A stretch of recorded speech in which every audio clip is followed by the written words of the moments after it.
యొక్క వాక్యాన్ని చదువుకుందాం. కొరింథీయులకు రాసిన 2వ పత్రిక 6వ అధ్యాయము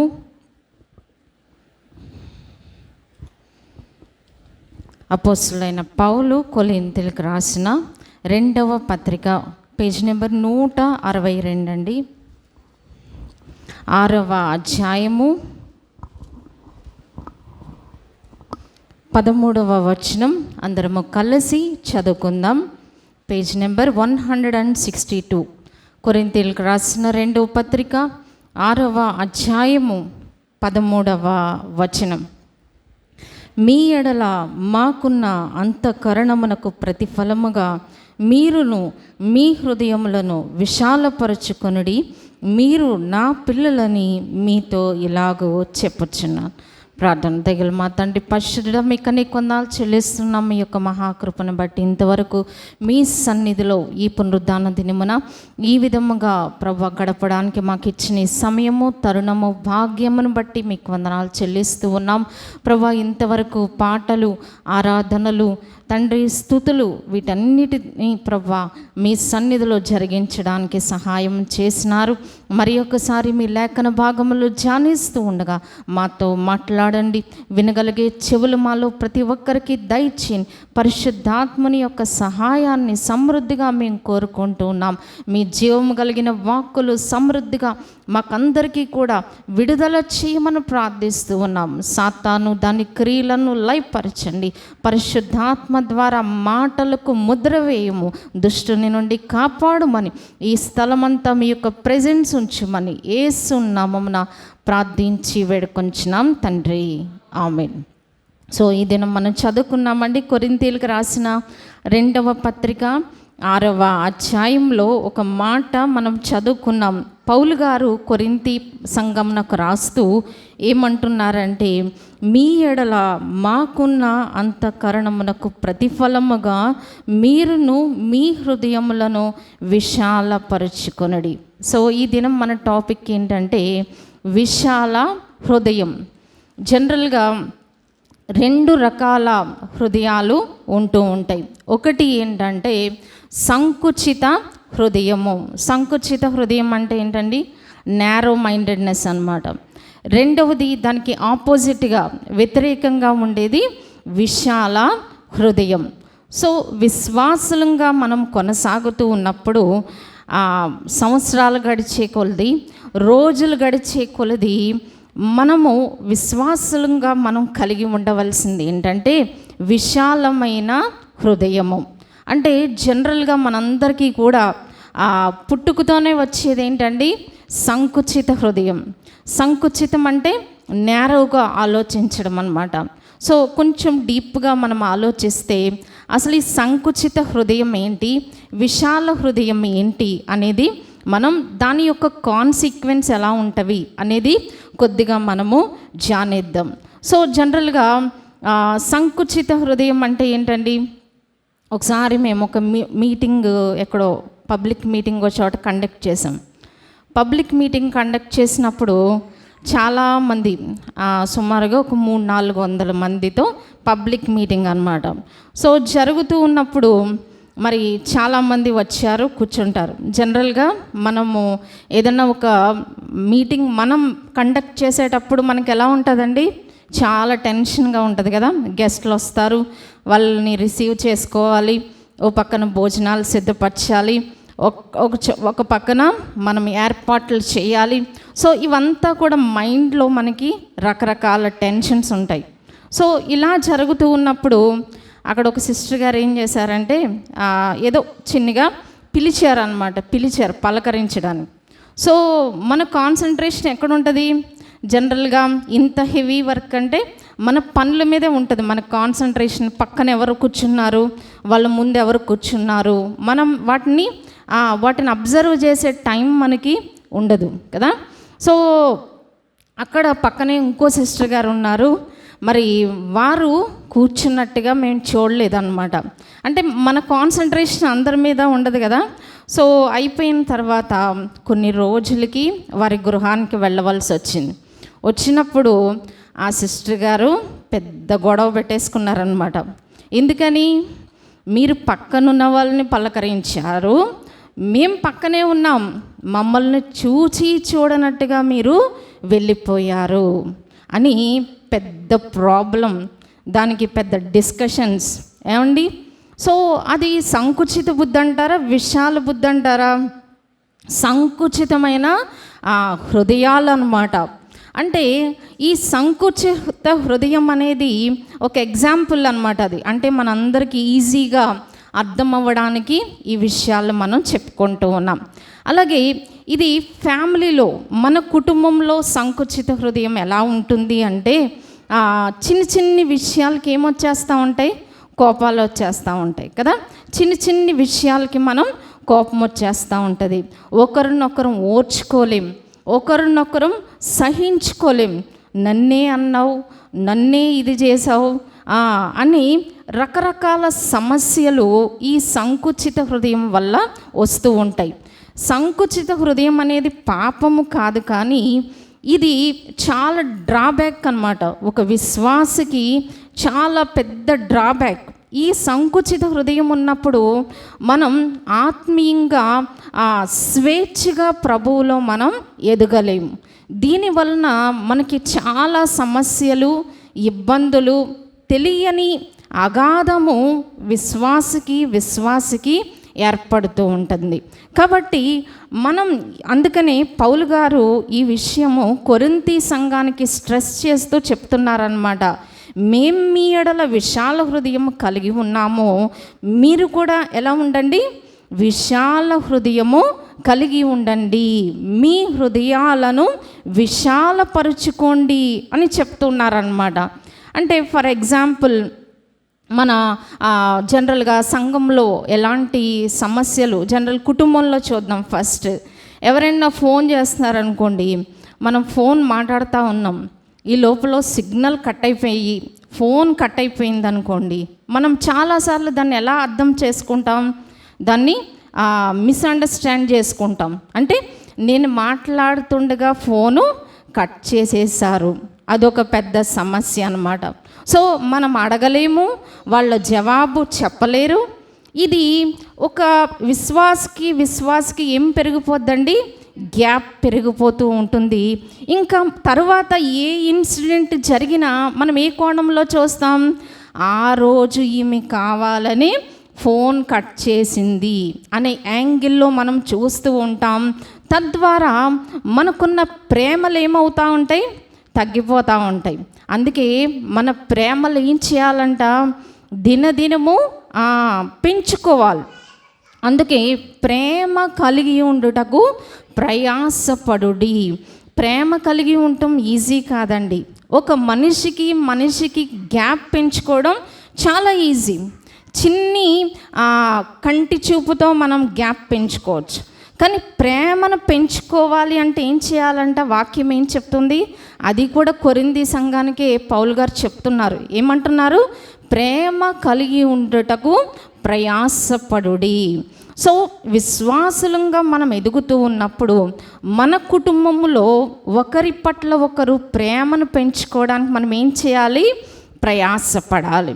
అదేవిధంగా సంఘములో కూడా విశ్వాసులంగా మనం గ్యాప్స్ పెంచుకోవడానికి, భేదాలు పెంచుకోవడానికి ప్రయాసపడకూడదు, కానీ ఏం పెంచుకోవాలట, ప్రేమ కలిగి ఉండడానికి మనము ప్రయాసపడాలి. సో ప్రేమ కలిగి ఉండడం అనేది మనం నోటితో చెప్పుకున్నంత ఈజీ కాదు. అది మనం ప్రాక్టికల్గా చేస్తూ ఉన్నప్పుడు చాలా ఛాలెంజెస్ మనకు ఎదురవుతూ ఉంటాయి. సో అందులో ఒక ఛాలెంజ్ ఏంటంటే నేరో మైండెడ్గా ఉండడం అన్నమాట. అంటే సంకుచిత బుద్ధిని మనం కలిగి ఉండడం. ఈ సంకుచిత బుద్ధి నుంచి మనం విశాల హృదయంలోనికి వచ్చినప్పుడు మనము ప్రేమ పెంచుకునే అవకాశాలు చాలా కలుగుతూ ఉంటాయి. మరి సంఘంలో సంకుచిత హృదయాలు ఎలా కలుగుతాయి అనేది ఒక ఎగ్జాంపుల్ చెప్తాను. ఒకసారి భోజనాలు జరుగుతూ ఉంటే మరి జెర్మియా గారు అన్నారు, ఎస్తేరు నువ్వు ఇక్కడ ఉండి అన్నోళ్ళకి ఏం కావాలో చూడు అన్నారు. ఆ మాటలో తప్పు ఉందండి. మీకు ఎవరికైనా తప్పుగా అనిపిస్తుంది ఆ మాటలో? కానీ కొన్ని సంవత్సరాల తర్వాత ఆ మాట పెద్ద సమస్య. ఎందుకు?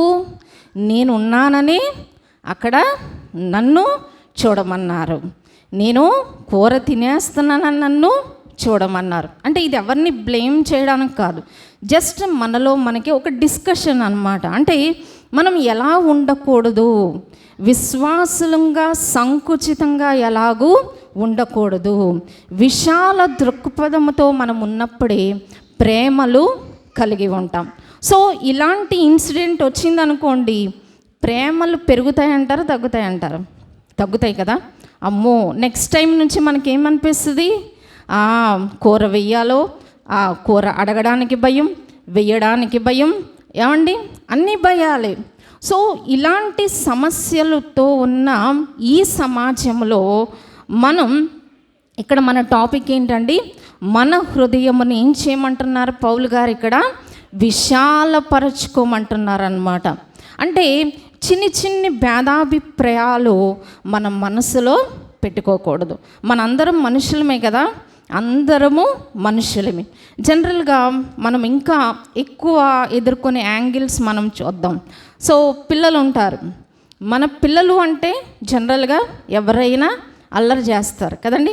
పిల్లల్ని ఇక్కడ కూర్చోబెట్టి, కాళ్ళు చేతులు కూర్చోబెట్టి నువ్వు కూర్చోరా అంటే కూర్చుంటాడా? కూర్చోరు. పిల్లల స్వభావమే అంత. సో మన పిల్లలు అల్లరి చేస్తే ఎలా చూస్తాం? పిల్లలు కదా అంటాం. ఎదుటి పిల్లలు అల్లరి చేస్తే ఏం చేస్తాం? అమ్మో ఆ పిల్లోడు, లేకపోతే ఆ పిల్ల అని చెప్పుకుంటాం. ఇవన్నీ కూడా సంకుచిత స్వభావములు అన్నమాట. అంటే మన హృదయాన్ని సంకుచితం చేసుకోకూడదు, నేరోగా మనం ఆలోచించకూడదు, కానీ విశాల దృక్పథాన్ని మనం కలిగి ఉండాలి. ఎదుటివారి యొక్క సంతోషాల్లో విశాల దృక్పథం, ఎదుటివారి యొక్క కష్టాలలో విశాల దృక్పథం మనము కలిగి ఉండాలి. ఎవరికన్నా ఏదన్నా సమస్య వచ్చింది అంటే, మనకిష్టం లేని వారికి ఏదన్నా సమస్య వచ్చింది అనుకోండి, ఏమంటాం? అతను ఇలాంటోడు, ఆమె ఇలాంటిది, కాబట్టి ఈ సమస్య వచ్చింది అని మనం వెంటనే అక్కడ ఒక జడ్జిమెంట్ ఇచ్చేస్తూ ఉంటాం. అందుకని ఇదంతా కూడా ఏంటండి? నారో మైండెడ్నెస్ అన్నమాట, సంకుచిత స్వభావం. అందుకని మీరు తీర్పు పాలు కాకుండానట్లు ఏం చేయకూడదట? ఒకని మీద ఒకడు సణగకుడి. సో మనం జనరల్గా బిహైండ్ ద కర్టెన్ ఎలా ఉంటాం? ఎదురుగుండా చాలా బాగా మాట్లాడుకుంటాం, కానీ కర్టెన్ వెనక్కి వచ్చేసరికి ఏం చేస్తూ ఉంటాం? ఆమెలాగా, అతనిలాగా అని. ఇదే మనకు పెద్ద ఉద్యోగం అన్నమాట. ఎదుటి వారిలో తప్పులు వెదకడానికి ఏం చేస్తారు ఉంటారట? ప్రయాసపడుదురు అని దేవుని యొక్క వాక్యము తెలియచేస్తూ ఉంది. కాబట్టి దేవునిలో ఎదుగుతున్న మనం ఏం కలిగి ఉండాలండి? విశాల దృక్పథము, విశాల హృదయాన్ని మనం కలిగి ఉండాలి. మన బుద్ధిని, మన మనస్సును ఎప్పుడు సంకుచితం చేసుకుంటూ ఉంటే, అంటే దాన్ని ఎప్పుడు నేరోగానే థింక్ చేస్తూ ఉంటాం, మరి నేరోగానే ఆలోచిస్తూ ఉంటాం. ఇలాంటి వాటి వలన ఏం పెరుగుతుందండి? రకరకాల చెడ్డ విషయాలకు మనకి అవకాశం వచ్చేస్తూ ఉంటుంది. ఇప్పుడు మనం సంకుచితంగా ఆలోచించినప్పుడు మనం ఇదే విషయము ఎవరన్నా వచ్చి మనకి వాళ్ళ మీద, ఎవరి గురించి అయితే మనం సంకుచితంగా ఆలోచిస్తున్నామో వారి గురించి చెప్పినప్పుడు మనం ఏం చేస్తాం? ఇంకా ఇంట్రెస్టింగ్గా మాట్లాడుకుంటాం, ఇంకా ఆసక్తిగా మాట్లాడుకుంటాం. ఒకటికి అక్కడ ఎన్ని మాటలు వస్తాయండి? 10 మాటలు వచ్చేస్తూ ఉంటాయి.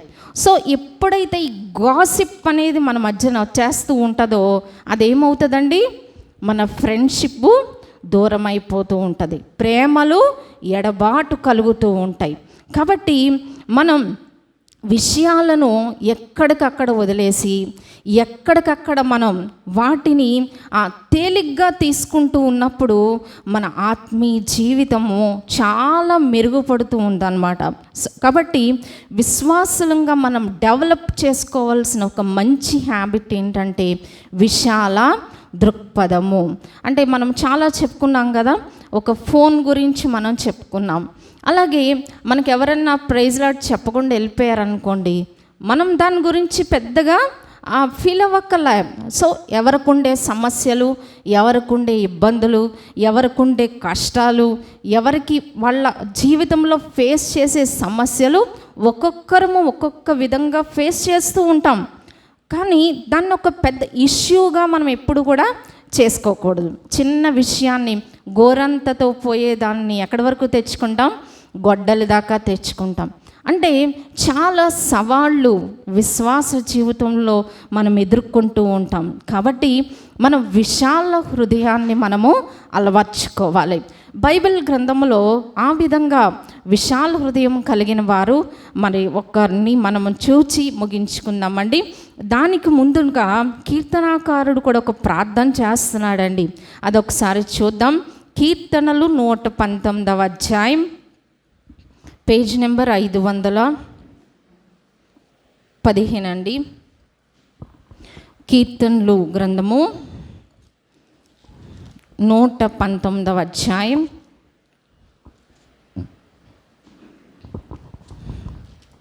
32వ వచనం అండి. 516వ పేజీ 119 32వ వచనం.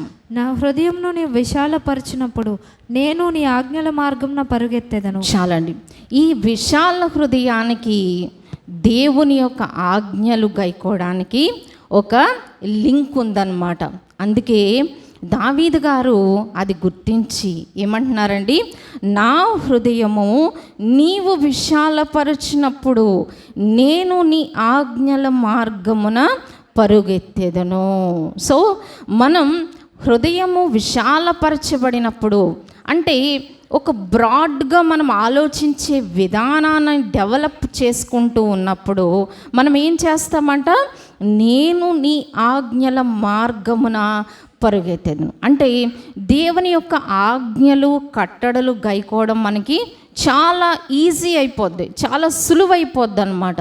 కాబట్టి విశాలమైన మనసు, విశాలమైన దృక్పథాన్ని మనం ఎప్పుడు కూడా అలవర్చుకోవాలి. మరి చాలాసార్లు మనం ఇందాక చెప్పుకున్నాం కదా, భోజనాల దగ్గర చాలా గొడవలు వచ్చేస్తూ ఉంటాయి. అదిగోండి పక్క వాళ్ళకి ఆ మంచి పీసులు వేశారు, మాకు మంచి పీసులు పడలేదు. సో ఇలాంటివన్నీ చాలా ఒక ఫూలిష్నెస్ అన్నమాట. అది ఒక నాన్ సెన్స్ అన్నమాట. సో ఒక్కొక్కసారి తేడా జరిగినా అది మనం ఇంటెన్షనల్గా చేసేది కాదు, కానీ కొన్నిసార్లు ఆ విధంగా జరిగినప్పుడు మనం వాటిని మంచి మనసుతో, విశాలమైన మనసుతో ముందుకు కొనసాగవలసిన వారంగా మనం ఉన్నాం. చిన్ని చిన్ని విషయాలు వచ్చినా చూచి చూడనట్టుగా మనం ముందుకు వెళ్ళినప్పుడు ఒక మానసిక పరిపక్వత కలిగిన వారి వలె ఉండాలి విశ్వాసులు. అందుకని పౌలు గారు అంటారు, జీవము గల దేవుని సంఘములో జనులు ఎలాగూ ప్రవర్తించాలో నీవు తెలియచేయి. సో మనం ఇది కుటుంబంలో నుండి ప్రాక్టీస్ చేస్తూ ఉన్నప్పుడు సంఘముగా మనము దీన్ని అభ్యాసము చేసుకోగలం. సో మనకు ఒక ఎగ్జాంపుల్ మనం చూస్తే దావీదు గారి గురించి మనందరికీ తెలుసు. దావీదుకి బెస్ట్ ఫ్రెండ్ ఎవరండి?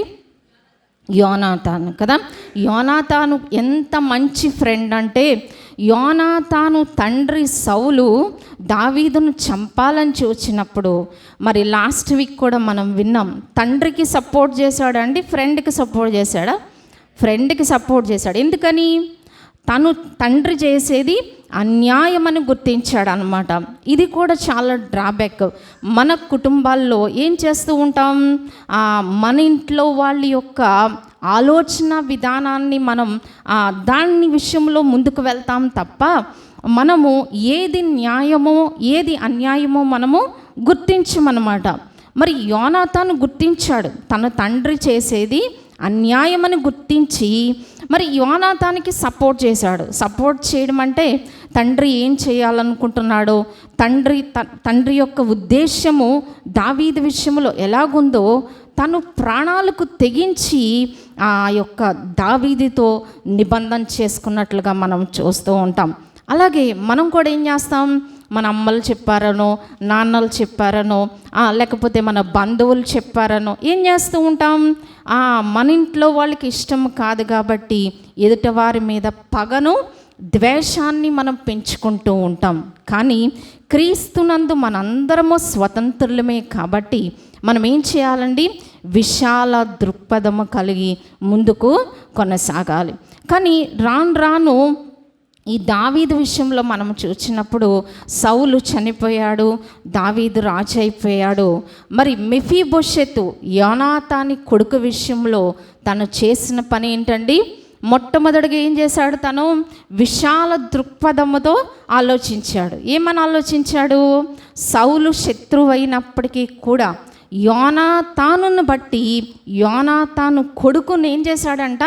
రాజకుమారుడిగా ఎంచి తన బల్ల యొద్ద భోజనం చేసే వారిలో ఒకడిగా దావీదు చేశాడు. అంత విశాల దృక్పథం కదా. మరి ఒక శత్రురాజు కొడుకును మనవడని తను చేరదీయవలసిన అవసరం లేదు. కానీ యోనాతాను విషయంలో ఉన్న విశాలమైన మనస్సు ఏం చేశాడండి? యోనాతాను కొడుకైన మెఫీబోషెతు తన పరిస్థితి ఏంటండి? తను కుంటివాడు. ఎందుకు కుంటివాడైపోయాడు? తన జీవితంలో అంతా దుఃఖమే. మెఫీబోషెతు యొక్క జీవితం ధ్యానించినప్పుడు చాలా బాధ కలుగుతుంది. మరి తను తండ్రి గురించిన మరణ వార్త వచ్చినప్పుడు అతని యొక్క పని మనిషి ఏం చేసిందంట? పరిగెట్టుకుంటూ వెళ్ళడం వలన అతని 2 కాళ్ళు విరిగిపోయినాయి. ఎవరిది తప్పంటారు ఇందులో? యోనాతాన్ది తప్ప? దాది తను పెంచే పని మనిషి తప్ప? సో చాలా ట్రాజిక్ అన్నమాట.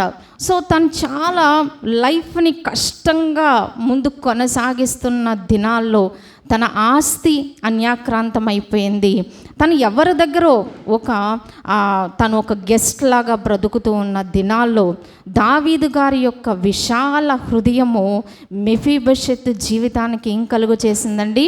మరలా ఏ రాజరికమైతే తను కోల్పోయాడో అదే రాజకుమారుడిగా బల్ల యొద్ద రాజుతో కలిసి తను భోజనం చేస్తున్నాడు. అంతవరకు బాగానే ఉంది. కానీ సీబా చేసిన మోసం మనందరికీ తెలుసు. ఆ పనివాడు ఏం చేశాడండి? దావీదుకు అబద్ధము చెప్పాడు. అప్పుడు మెఫీబోషెతు ఎవరి మాటలు నమ్మాడండి? సీబా మాటలు నమ్మి అతని ఆస్తిని, మెఫీబోషెతు ఆస్తిని ఎవరికి ఇచ్చాడండి? పనివాడికి అప్పగించాడు. అంటే దావీదు ఒకప్పుడు విశాల హృదయం కలిగి ఉన్నాడు. కానీ ఈ సీబా చెప్పిన అబద్ధానికి ఏం చేశాడండి?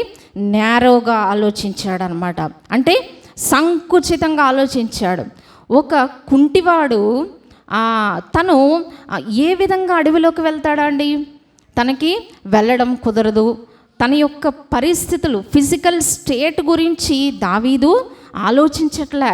ఎంత నేరోగా, ఎంత సంకుచితంగా ఆలోచించాడంటే ఈ కుంటివాడు ఎందుకు రాడు అని అనుకున్నాడు అనమాట. అయ్యో, తన పరిస్థితి కుంటివాడు, 2 కాళ్ళు కుంటివి, ఎవరైనా హెల్ప్ ఉంటేనే కానీ తను రాలేడు కదా. ఒకవేళ ఈ కుంటివాడు ఇక్కడికి వచ్చినా తనకి సదుపాయాలు కుదరవు కదా అనే విశాల మనసుతో ఆలోచించుంటే ఇంత సమస్య వచ్చేది కాదు. కానీ ఏం చేశాడండి? హేస్టీగా తను అప్పటికప్పుడు ఒక నిర్ణయం తీసుకొని ఈ ఆస్తి అంతా కూడా నీదే అని ఎవరికి ఇచ్చాడంట? యజమానుని ఆస్తి పనివాడి చేతికి అప్పగించాడు. సో మెఫీబోషెతు యొక్క జీవితం ఎంత బాధపడి ఉంటుందో మనం ఒకసారి ఆలోచించాలి. అసలే తన జీవితం 2 కాళ్ళు కుంటితనం కదా. మరి అంత భయంకరమైన పరిస్థితి కలిగిన మెఫీబోషెతు జీవితం ఏదో గుడ్లో మెల్లలాగా రాజగృహంలోకి వచ్చాడు, అంతవరకు బాగానే ఉంది. కానీ మరలా తన జీవితం ఎలాగైపోయిందండి? చాలా బాధకరంగా మారినట్లుగా చూస్తున్నాం.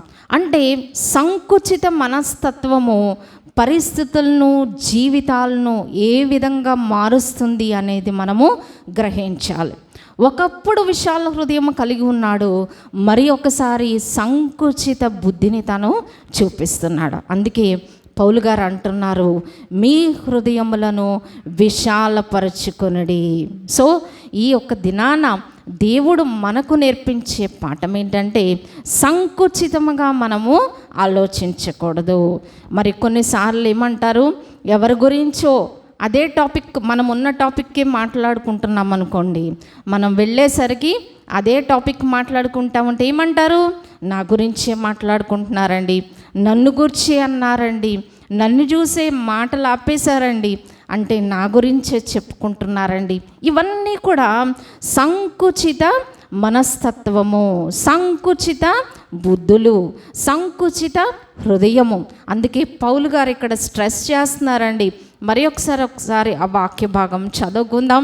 2 కొరింథీయులకు రాసిన పత్రిక 6వ అధ్యాయము 13వ వచనం. 2 కొరింథీయులకు రాసిన పత్రిక 6వ అధ్యాయము 13వ వచనంలో ఏముందండి? మీ ఎడల మాకున్న అంతఃకరణం నాకు ప్రతిఫలముగా మీరును మీ హృదయములను విశాలపరచుకొనుడి. చాలండి. మన హృదయాలను ఏం చేయాలండి? విశాలపరచుకోవాలి. విశాల దృక్పథం మనము కలిగి ఉండాలి. ఇది ఫస్ట్గా మన పర్సనల్ వ్యక్తిగత జీవితంలో ప్రారంభించాలి, కుటుంబ జీవితంలో మనం ప్రారంభించాలి, సంఘ జీవితంలో మనం దీన్ని అభ్యాసము చేసుకోవాలి. ఈ యొక్క నేరో మైండెడ్గా ఉండడం వలన మన జీవితంలో ఆ ప్రేమలు చల్లారిపోతూ ఉంటాయి. ఎవరో ఏదో చెప్తారు, గాసిప్స్ చెప్పుకుంటూ ఉంటారు, మరి ఏదో చెప్తారు, ఏదో చెప్తే మనం సంకుచితంగా ఉన్నామనుకోండి, ఏం చేస్తాం? వాళ్ళు చెప్పిందే మనం నమ్ముతూ ఉంటాం. కానీ మనం ఆ దేవుని పైన మనం ఆధారపడుతూ మరి కొన్ని విషయాల్లో మనం చూడనట్టుగా, విన్నట్టుగా మనము ఉన్నట్లయితే మరి చాలా సమస్యలు మన నుండి తొలగిపోతాయి. సంఘములో ప్రేమ, ఐక్యత పెరుగుతుంది. అందుకని పౌలు గారు ఇందాక మనం చెప్పుకున్నాం, ప్రేమ కలిగి ఉండుటకు ప్రయాసపడాలి. సో మనం ప్రయాసపడే ఆ భాగంలోనే ఇది ఒక భాగం. ఏదండి? సంకుచిత హృదయాలు కాకుండా విశాలమైన హృదయాలు మనము కలిగి ఉండాలి. విశాలంగా మనం ఆలోచించాలి, బ్రాడ్గా మనం థింక్ చేయగలగాలి. సో ఎవరో ఏదో అన్నారు అంటే, కొంతమంది మనస్తత్వాలు ఎలా ఉంటాయండి? ఎవరో ఏదో అన్నారంటే ఇమ్మీడియట్గా వచ్చేసి దాన్ని క్లారిఫై చేసుకోవాలి. మీరు ఇలాగో అన్నారంట, ఎందుకన్నారు అని అదో పెద్ద ఇష్యూ జరిగిపోతూ ఉంటుంది. సో ఇవన్నీ కూడా మనం ఆలోచించినప్పుడు ఇవన్నీ కూడా అనవసరమైన సమస్యలు. అది నిజమో తెలీదు, మనకు అబద్ధమో తెలియదు, ఎవరన్నా ఏదన్నా పుట్టగించారో మనకు తెలియదు. కానీ మనం ఏం చేస్తూ ఉంటాం? సంకుచితంగా ఉన్నప్పుడు ఇలాంటి వాటికి ఎక్కువ అవకాశం ఉంటుంది అన్నమాట. అంటే ఎవరో చెప్పిన మాటలు విని మనం రియాక్ట్ అయిపోతూ ఉంటాం. కానీ విశాల హృదయం ఉన్నప్పుడు ఏం చేస్తాం? మనము ఆలోచిస్తాము, ప్రార్థన చేస్తాము, కనిపెడతాము, అది నిజమో కాదో మనము తెలుసుకోవాల్సిన అవసరం ఉంది. సో మనం అందుకని కొన్నిసార్లు అంటాం, మన కళ్ళే మనల్ని మోసం చేస్తూ ఉంటాయి. సో పౌలు గారు అదే కొరింథీ సంఘానికి ఈ హెచ్చరిక ఇస్తూ ఉన్నారు. ప్రేమలు వృద్ధి చెయ్యాలి అంటే ఏం చేయాలంట? తప్పిదమ్ములు దాచిపెట్టాలి అని సామెతల గ్రంథంలో కూడా ఉంది. అందుకని మిత్ర భేదము మనం కలగకూడదు.